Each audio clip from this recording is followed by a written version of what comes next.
So far, no technology exists that can control what we believe, or so we believe.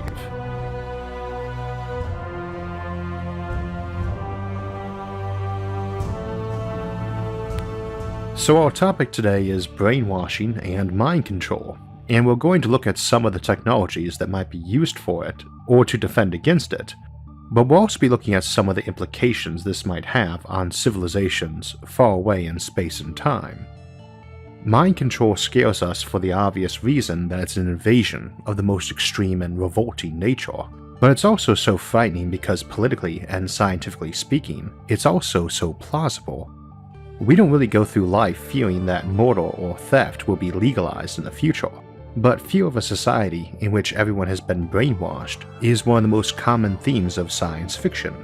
Why? In part because it's something we already have to deal with constantly. Simply by existing in society, we are constantly subject to attempts to manipulate, sway, or indoctrinate us. Some level of it is necessary because children need to be educated in proper behavior, not just academic knowledge. But we know all too well that privacy and freedom can be eroded away for even apparently benevolent reasons, and we know there's no shortage of non-benevolent folks too. So we could end up with a dystopian nightmare, again something common in science fiction, and nowhere better done than in George Orwell's novel 1984, a terrifying story set in a dystopia of constant surveillance and indoctrination. Not many sci-fi novels have such a huge impact that they make a permanent impression on society, but even 70 years after its publication, a reference to 1984, or the term Orwellian or Big Brother, brings an image of utter totalitarian control to mind, regardless of whether or not one has read the book. If you haven't, I'd certainly recommend it. You can pick up a free copy of 1984 today, and also get a 30-day trial of Audible. Just use my link, audible.com/Isaac, or text Isaac to 500-500. Let's take a moment to better define what we mean by mind control and what types of techniques need to be considered. There are, of course, levels to the intrusiveness of mind control. At the lowest level, there is simple influence, like when parents, educators, journalists, and others simply show and tell you things aimed at getting you to view things a certain way. If those people are your only source of information, their influence will shape your thinking for a long time, even after you're away from them.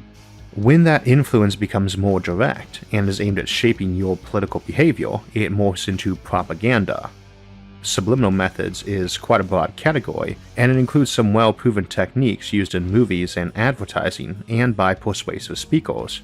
What they all have in common is that they exploit the fact that we can only consciously process part of the information we take in, and much of it gets processed only unconsciously. We're getting into sinister territory with conditioning and aversion therapy, which are called brainwashing when they're applied forcibly, although stories like A Clockwork Orange explore its benign, socially beneficial uses. Then there is neurohacking, where we directly alter your thinking, using either neurochemicals or nanobots, by reconfiguring the neurons you think with. At the highest level of mind control, a new species could be engineered, or an existing one re-engineered, to simply possess or lack the cognitive traits of interest or of concern. There's no need to police or even forbid activities that no one is inclined to do. Obviously, the categories in this loose hierarchy overlap quite a bit, and even there being 6 of them instead of 8 or 20 is pretty arbitrary. Most of the methods we'll discuss today arguably match more than one of these descriptions. In a society where mind control is ubiquitous and successful, you wouldn't really need a draconian police state or constant surveillance. There is no need to hunt for rebels if no one rebels, and indeed, citizens will surveil one another. If their neighbor expresses an anti-societal thought, they will render assistance to him by contacting the authorities, the same way you or I would call an ambulance if our neighbor fell off a ladder. It's not betrayal, and they're not choosing loyalty to the state over their friendship with him. They're doing him a favor, and he'll thank them sincerely when he gets home from his brain-scrubbing session. After all, who doesn't want a nice, squeaky clean brain? Not a very dystopian civilization on the surface. In fact, the really disturbing thing is that it might appear incredibly utopian. It's likely everyone would be brainwashed, even if only for things as simple as conditioning to keep them from injuring anyone except in desperate self-defense, and to be courteous and not to steal, behaviors we already do our best to indoctrinate people into. If everyone has that, even the supreme dictator, it's hard to call that an evil empire. Of course, the idea is usually that the folks in charge are exempt from the conditioning and use it to enslave everyone else. Even for the other case though, where it is everyone without exception, the notion makes me rather queasy, and I doubt I'm in a minority there. We have a term here for such civilizations, which is post-discontent civilization, in contrast to a post-scarcity civilization. This is a fairly hazy borderline, much like brainwashing and indoctrination versus conditioning children to act civilized, but the simple example would be as follows. In a post-scarcity civilization, people can get almost anything they want without much trouble and have a lot of luxuries.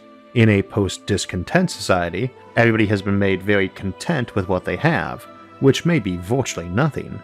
You probably indoctrinate your kids in a post-scarcity civilization to avoid excess too, like wanting their very own planet.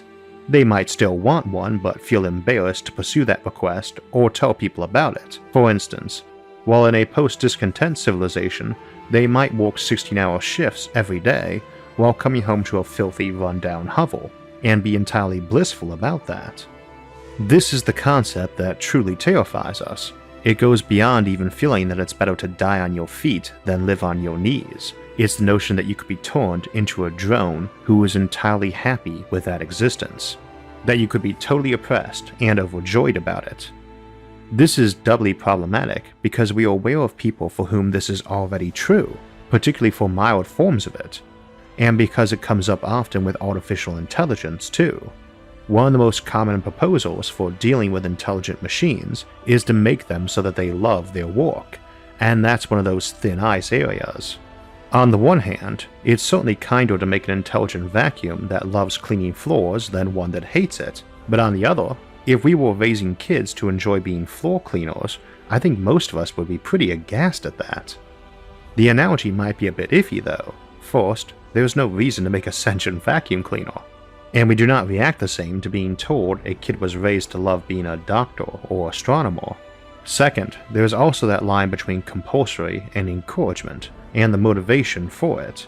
A lot of parents have some dreams in mind for their kids, but they are rarely compulsory and typically done for that kid's benefit, or perceived benefit anyway.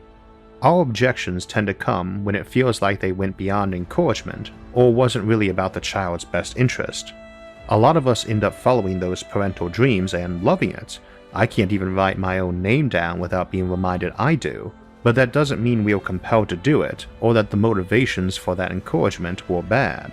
In a wider context, picking your kid's profession has been more the rule than the exception historically. Of course, there's a reason why we disapprove of that nowadays. It's one of the reasons I tend to dislike the notion of creating artificial intelligence with preset motivations we picked with our own best interest in mind, not its own. I think there is a genuine difference between creating an AI to be a happy vacuum cleaner and building a bunch meant to pilot probes off to space, who are encouraged to want to do that, but still given a choice. And a real choice too, not, you don't have to pilot the probe, but if you say no, you'll be scrapped or used to run a sewage treatment plant. Fundamentally, you just avoid building something with any more intelligence than it needs, and thus avoid much of the problem, as being built to a task that requires intelligence and judgment, than being built for the purpose of passing butter and for some reason being given sentience for this task. What is my purpose? You pass butter. Oh my god. Yeah, welcome to the club, pal. I think you need informed consent and enough leeway in the encouragement that alternatives are both available and attractive. Using that probe example, let's say we raised a bunch of artificial intelligences to run probes to other worlds. One reason to do that might be because you want to be sure that if they get out into deep space, far from supervision, they don't go off the rails and decide to exterminate some alien planet or park in a solar system and start manufacturing warships to come back and conquer Earth. You have guidelines for what you want them to do and not do while they're out far from Earth, but you want them smart so they can make good decisions and have some flexibility to pick those and carry them out. In such a case, Being absolutely certain they will not break one of those key rules is not only preferable, but arguably the best moral action. Let's humanize it though. Say we were launching a manned ship instead with a crew. Not folks we raised from birth or anything, regular astronauts who entered the program voluntarily and enthusiastically. But we tell them the final step is they have to submit to indoctrination to follow certain guidelines. Very extreme indoctrination, essentially unbreakable. Not weird or secret guidelines either, ones they've been told about during the entire program. They don't have to submit to the indoctrination, but they don't get on that ship if they don't. No other coercion. They might get picked for another program, they can leave for a new career, they won't be blackballed or mocked for refusing, but no indoctrination, no voyage. We've decided we simply can't risk sending out explorers who might, however unlikely, decide that the planet they found out there with life on it should be conquered, sterilized, or even visited.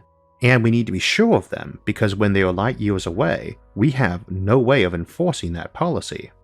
Tricky ethical case, because it was all voluntary. They knew what the rules and guidelines for the mission were from day one and agreed to follow them. And a "don't you trust me" defense isn't exactly reasonable, because it's not them arriving at that alien planet, it's them spending a big chunk of their life in stressful traveling conditions and isolation before arriving there.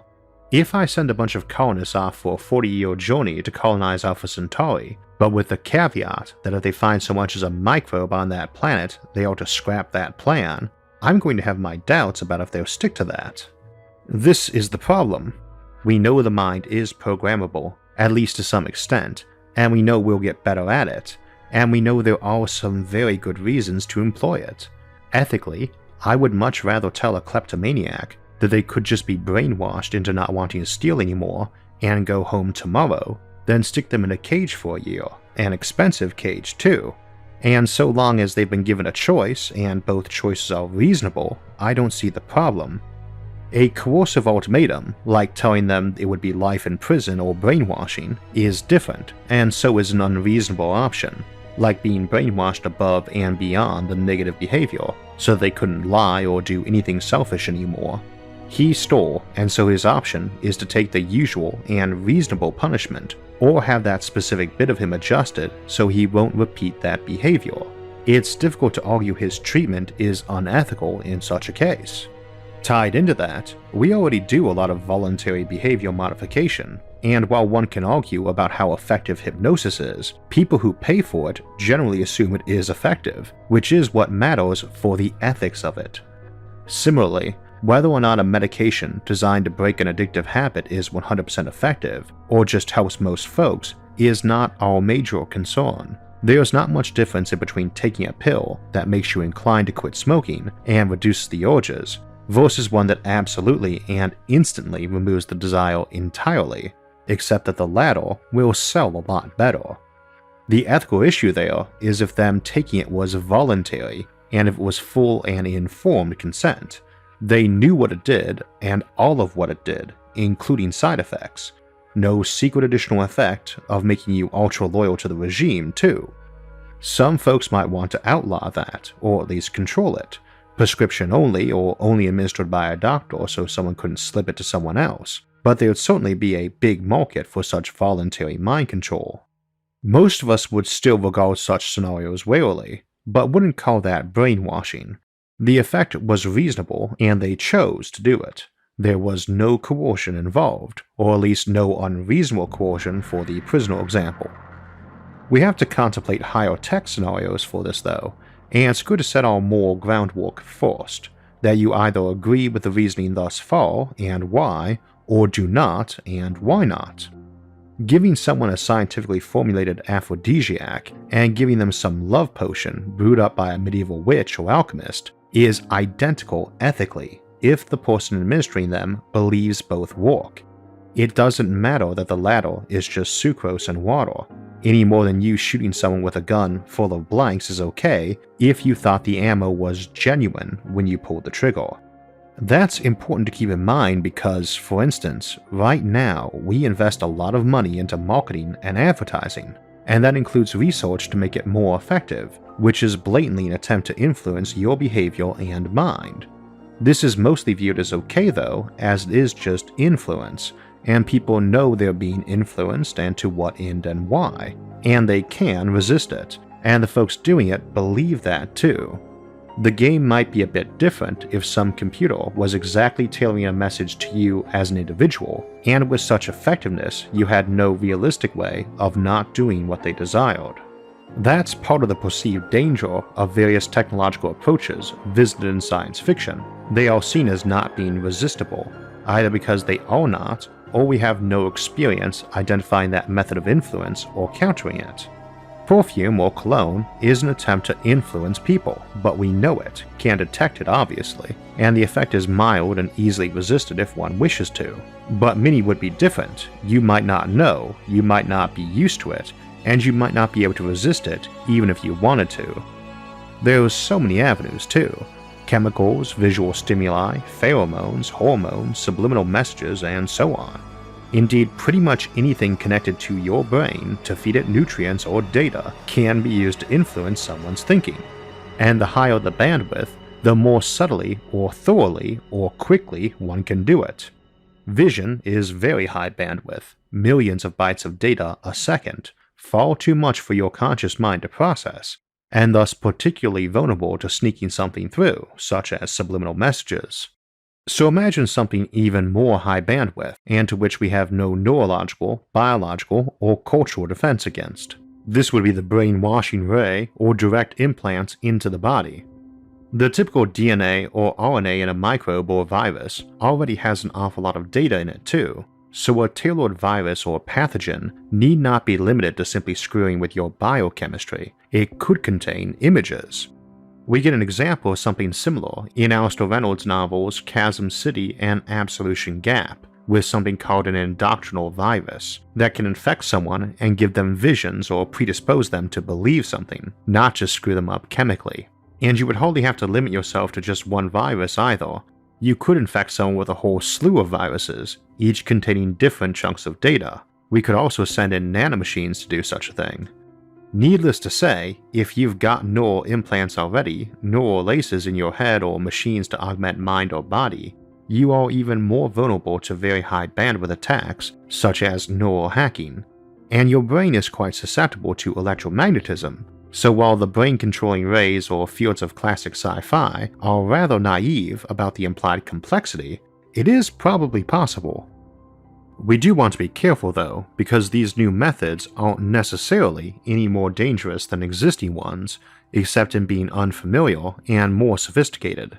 We can get familiar with them, and our defenses can be sophisticated too. We've been dealing with fields of mind-controlling drugs or devices for generations, and with computer viruses for decades, and while those are legitimate concerns, nobody's brainwashed everyone or hacked everyone's computers so far. Defense has been slow to improve, but has kept up. It's likely to be a big market in the future though. You buy things to enhance the mind or improve it, hardware or software, and you buy things to protect the mind, and people will tend to avoid a lot of new technology till it's been tested and out there working for a while. You might want the newest and best brain-enhancing devices, but hesitate because of cost and unknown risks. You don't want the buggy or vulnerable new stuff, or to be offline waiting for a patch. Beyond that, we have the concern of something radically new getting in before we can defend against it, or something developed and deployed in secret by some shadowy group, but we're mostly worried about the slippery slope of good intentions. That's a very legitimate concern, and the scariest part about it is that technology is dangerous, and brainwashing is actually one of the best defenses against dangerous tech. As an example, one of our big concerns is someone might develop a way to make nanotech or 3D printers or replicators that can make just about anything from a blueprint, so someone could make a doomsday device or supervirus in their basement. Any crazy single lunatic could wreak havoc on us or even destroy us all, just one lone wolf. If a shadowy group or totalitarian government controlling us is a threat, at least it's usually assumed to be somewhat sane, just villainous. We've no shortage of individuals who are crazy, and the idea that any one of them might kill us all could drive a society to want to limit such technologies. The alternative to such limits on tech is limits on minds instead. Imagine if we felt the only way to keep us all safe would be to all get mind scanned for dangerous tendencies and controlled to prevent them.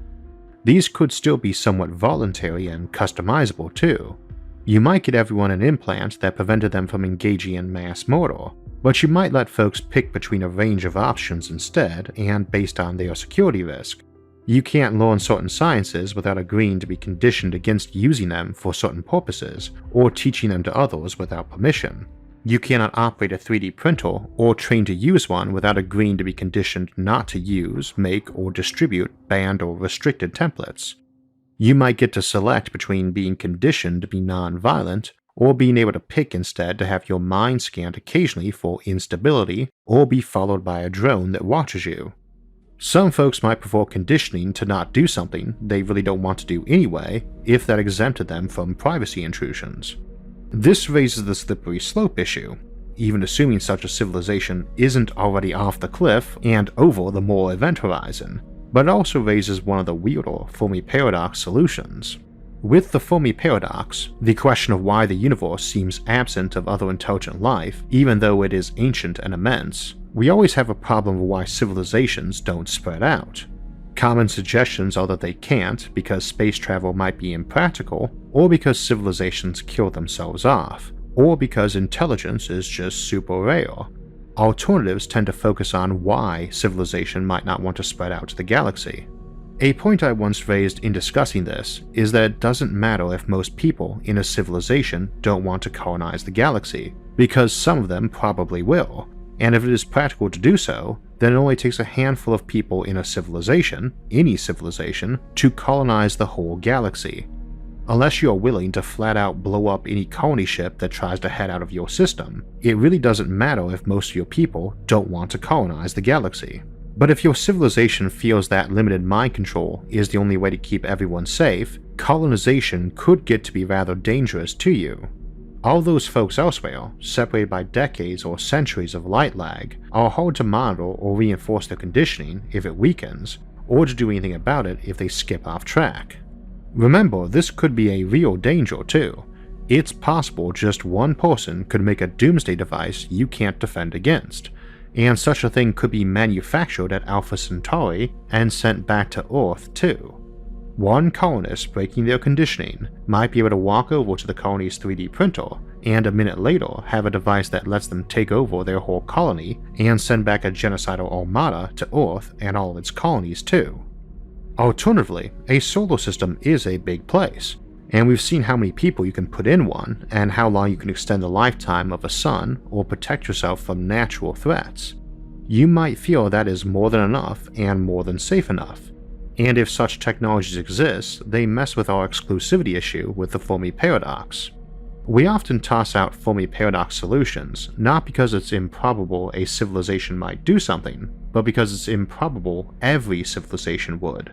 Space travel wouldn't seem exclusively limited to peace-loving aliens who dislike meeting primitive cultures, or don't like to interfere with them, so solutions reliant on aliens staying away from Earth out of disinterest or principled non-interference don't work well, even though many would probably do one or both. However, if technologies exist which are ultra-dangerous and can be easily created by any one person, that's a threat every civilization would have to deal with, and not many solutions come to mind. Indeed, that would seem like your options are extinction or mind control, though I would imagine, or at least hope, that there were some alternatives. If there were not, you might easily have a universe that was full of nothing but isolated mind-controlled worlds as islands in a vaster sea of empty or dead ones. Nobody expands out much for safety, and nobody talks much because there's not much to gain from doing so. It does enhance risk, including the risk that another civilization might think your safety controls weren't good enough and come by to enhance it with better mind control of their own, or just wipe you out. The potential gain, new technologies and new ideas, new science or art or philosophies, what we tend to view as the big boon of meeting a new civilization, is probably not very attractive to them, since those could rock their very fragile boat. I don't think this scenario is too likely. Indeed, I tend to suspect that we will constantly be improving all of our countermeasures for dangerous new technology right along with that new technology. but it drives home the point that mind-controlling technology is potentially very seductive even to civilizations that are pretty benevolent and free of corruption, even ignoring how easy it is to slide into a totalitarian police state, or ironically even worse, a totalitarian state that doesn't need police anymore. It's a really scary thought, and for that reason one popular in fiction. From films like Clockwork Orange to books like Lowry's The Giver or Huxley's Brave New World, or sci-fi episodes like Star Trek The Next Generation's Chains of Command, or Blake 7, we see a lot of authoritarian dystopias that use such methods, and often arising from good intentions. The big brother of all of these fictional works, though, the one that inspires so many others, and terms we regularly use nowadays like Big Brother, is George Orwell's 1984, and it really paints a portrait of how you don't even need sophisticated technology or a contrived plot for how the grim, authoritarian, essentially invincible police state can arise. I also find it rather grimly amusing that the book has often been banned in various times and places as subversive or corrupting. A very influential work, as mentioned, and one adapted to film or TV quite a few times, often quite well too, though as usual, the book is better. If you haven't read it, I certainly recommend doing so, and you can pick up a free copy of 1984 today. Just use my link in the episode's description, audible.com/Isaac, or text Isaac to 500-500 to get a free book and a 30-day free trial, and that book is yours to keep whether you stay on with Audible or not. So a pretty grim topic today, but an important one. Next week we'll be looking at something rather more upbeat, as we start off the Earth 2.0 series by looking at seasteading and making artificial islands, and we'll move on a couple weeks later to explore deeper seas with colonizing the oceans. Before that though, we'll return to the Generation Ship series to contemplate how you would keep a culture strong and stable on such a ship over the many millennia it might need to exist to achieve its mission, and just how long such a ship could be deployed in arc of a million years. As a last note, we've talked occasionally of doing an end-of-the-month live stream for Q&A, and we'll be doing our first one this upcoming Sunday, September 30th at 2 p.m. Eastern, 1800 UTC. We'll continue doing a monthly live stream after that, though we'll figure out the time, dates, and show format as we go. For this first time though, it will be this Sunday afternoon, and I hope to see you then. For alerts when those and other episodes come out, make sure to subscribe to the channel and hit the notifications bell. And if you enjoyed this episode, please hit the like button and share it with others. Until next time, thanks for watching and have a great week.